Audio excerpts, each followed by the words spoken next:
नमस्कार आदाब दोस्तों, चलिए आज है 26 फरवरी। सुबह देश की ताजा बड़ी खबरें आपके लिए लेकर हाजिर हैं। चलिए दोस्तों, सबसे पहले डालते हैं सिर के ऊपर। मौलाना तौकीर रजा ने हिंदुओं को दी खुली चुनौती, कहा अगर मुसलमानों से इतनी ही नफरत है तो आमने सामने से लड़ें, बताएंगे मुसलमानों में है कितना दम। कांग्रेस के महाधिवेशन में मोदी सरकार पर बरसी सोनिया गांधी, कहा संवैधानिक संस्थाओं पर बीजेपी आरएसएस का कब्जा। तेजस्वी यादव का बीजेपी पर जोरदार हमला, कहा बीजेपी में कोई लीडर नहीं, सब डीलर हो गए हैं, इसलिए ये देश के संविधान लोकतंत्र को खत्म करना चाहते हैं। एक बार फिर मुसलमानों के विरोध में उतरी मोदी सरकार। महाराष्ट्र के औरंगाबाद और उस्मानाबाद का नाम बदलने का मोदी सरकार ने आदेश किया जारी। कांग्रेस नेता ने दिया बड़ा बयान, कहा मरे हुए लोगों से भी वोट डलवाओ, तभी मोदी और आरएसएस को हरा पाओगे। हरियाणा में गौ हत्या के शक में जुनैद नासिर को जिंदा जलाने के मामले में जयपुर में मुसलमानों ने बड़े आंदोलन की दी चेतावनी। भाजपा ने चप्पे चप्पे पर पुलिस को किया तैनात। हिंडनबर्ग के भूचाल में फंसे अडानी को लगा एक और बड़ा झटका। अमीरों की टॉप 13 लिस्ट से भी हुए बाहर, 33वें पायदान पर पहुंचे। दोस्तों, सभी खबरों को एक एक कर विस्तार से आपको बताने वाले। वीडियो को दिल से लाइक कर चैनल को सब्सक्राइब जरूर कर लें। इसी के साथ पहली बड़ी खबर निकल के सामने। मौलाना तौकीर रजा ने हिंदुओं को दी खुली चुनौती, कहा मुसलमानों से इतनी नफरत है तो आमने सामने आकर लड़ें, जो पदें। इत्तेहादुल मिल्लत काउंसिल के प्रमुख मौलाना तौकीर रजा ने आज हिंदुओं और बाबाओं पर जोरदार हमला बोला है। मौलाना तौकीर रजा ने हिंदुओं को चुनौती देते हुए कहा कि मैं आज हिंदुओं को चुनौती देता हूँ, अगर मुसलमानों से हिंदुओं को इतनी नफरत है तो मुसलमानों से आमने सामने आकर लड़ाई लड़ें। उन्होंने एक महासभा की भी हिंदुओं को चेतावनी दी। मौलाना तौकीर रजा ने कहा कि किसी में दम नहीं है कि भारत को हिंदू राष्ट्र बनाए। जो बड़ी अपडेट निकल के सामने धीरेन्द्र शास्त्री पर भी उन्होंने जोरदार हमला बोला है।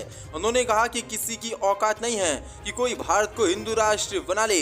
अगर हिंदुओं को मुसलमानों से ही इतनी नफरत है तो मुसलमानों से हिंदू आमने सामने आकर लड़ाई लड़ ले, हम बता देंगे हम में कितना दम है। इसके साथ बड़ी खबर कांग्रेस के महाधिवेशन में मोदी सरकार पर बरसी सोनिया गांधी, कहा संवैधानिक संस्थाओं पर बीजेपी आरएसएस का कब्जा। 64 छत्तीसगढ़ की राजधानी रायपुर में आयोजित कांग्रेस के महाधिवेशन में सोनिया गांधी ने लोगों को संबोधित करते हुए मोदी और आरएसएस पर जोरदार हमला बोला।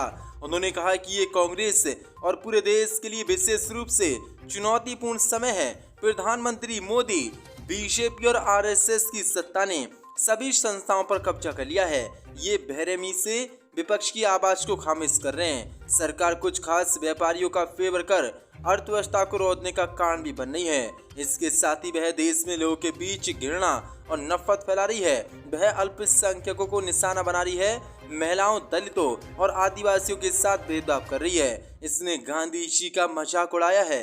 अपनी बातों और कार्य के जरिए हमारे संवैधानिक मूल्य का अपमान किया है। 400 बड़ा हमला सोनिया गांधी ने बीजेपी आरएसएस पर आज ये बोला है। इसके साथ बड़ी खबर के सामने तेजस्वी यादव का भाजपा पर जोरदार हमला, कहा बीजेपी में कोई लीडर नहीं, सब डीलर हो गए हैं, इसलिए ये देश के संविधान लोकतंत्र को खत्म करना चाहते हैं। 64 पदें।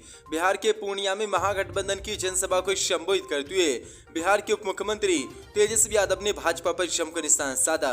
तेजस्वी यादव ने कहा कि बीजेपी के लोग लीडर नहीं हैं, बीजेपी में कोई लीडर नहीं है, सब डीलर हो गए हैं, इसलिए ये लोग देश के संविधान और लोकतंत्र को खत्म करना चाहते हैं। हम सांप्रदायिक ताकतों से केवल लड़ेंगे नहीं, बल्कि उन्हें सत्ता से बेदखल करने का काम करेंगे। देश में विपक्षी नेताओं के यहाँ छापे पर तेजस्वी यादव ने कहा कि आज जो बीजेपी के खिलाफ बोलता है उसके वहाँ छापा पड़ता है, जो उनके साथ है वह हरिश्चंद्र है। नीतीश कुमार ने सही समय पर निर्णय लेकर वापसी की है। इन्हीं का और लालू यादव का बना हुआ महागठबंधन है।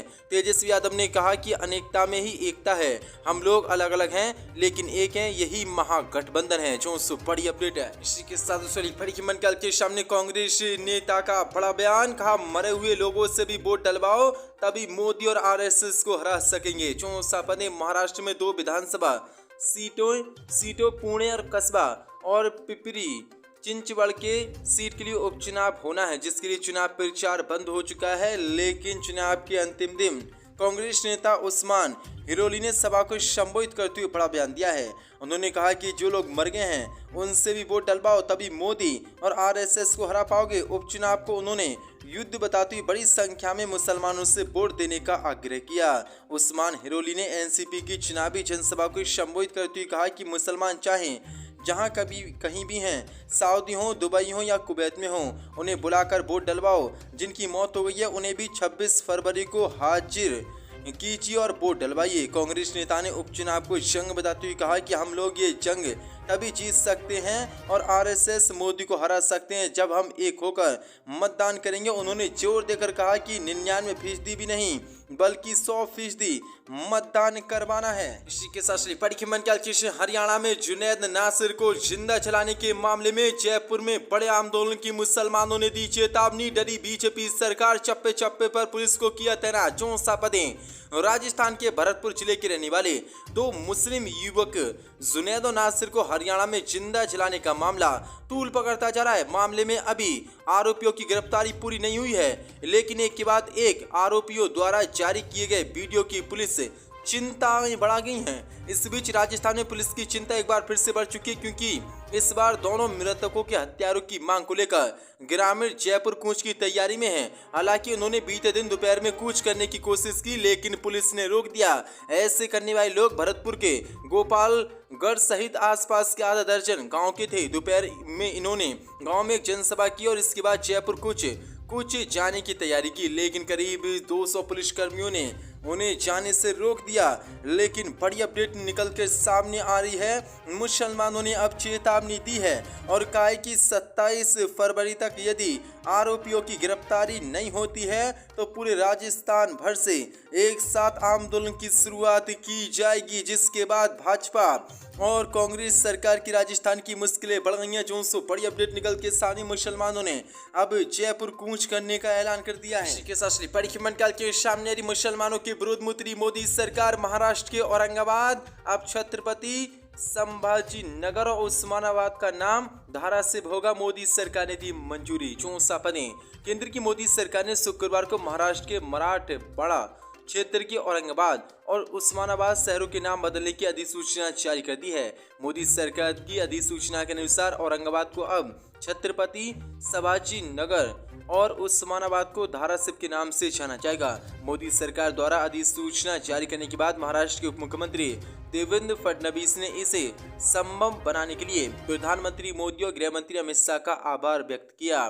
फडणवीस ने जोर देकर कहा कि मुख्यमंत्री एकनाथ शिंदे के राज्य में सरकार ने आखिरकार ये कर दिखाया। वहीं सीएम एकनाथ शिंदे ने पीएम और गृह मंत्री अमित शाह का आभार जताया। जो बड़ी अपडेट निकल के सामने किस तरह से अब मुसलमानों के नाम मोदी सरकार ने महाराष्ट्र में बदलने के आदेश जारी कर दिए हैं। औरंगाबाद और उस्मानाबाद का नाम अब मोदी सरकार ने बदल दिया है। इसी के साथ बड़ी खबर निकल के सामने CAA 2020 के दंगे के 4 हिंदू आरोपियों को कोर्ट ने किया बरी। मौत के तांडव में 53 मुसलमानों की गई थी जान। दिल्ली दंगों से संबंधित मामले में 4 आरोपी बरी कर दिए गए हैं। दिल्ली की एक अदालत ने उत्तर पूर्वी दिल्ली में 2002 में हुए नागरिकता संशोधन कानून के दंगों के दौरान भागीरथी बिहार में भीड़ द्वारा दंगा तोड़फोड़ और आगजनी करने के मामले में 4 हिंदू व्यक्तियों को रिहा कर दिया है। अदालत ने कहते हुए बरी कर दिया कि आरोपी संदेह के लाभ के हकदार हैं। अदालत 25 फरवरी 2020 को कुछ दुकानों में लूटपाट और आगजनी मामले पर सुनवाई कर रही थी। अदालत ने दिनेश यादव, साहिल, संदीप और टिंकू के खिलाफ एक मामले की सुनवाई कर रही थी, जिन पर 25 फरवरी 2020 को कुछ दुकानों में लूट और आगजनी मामले में शामिल होने का आरोप था। साथ ही कोर्ट ने कहा कि अभियोजन पक्ष के साथ गवाह उपस्थिति या नाम से किसी भी दंगाइयों की पहचान नहीं कर सके, क्योंकि उन्होंने उनके चेहरे नहीं देखे।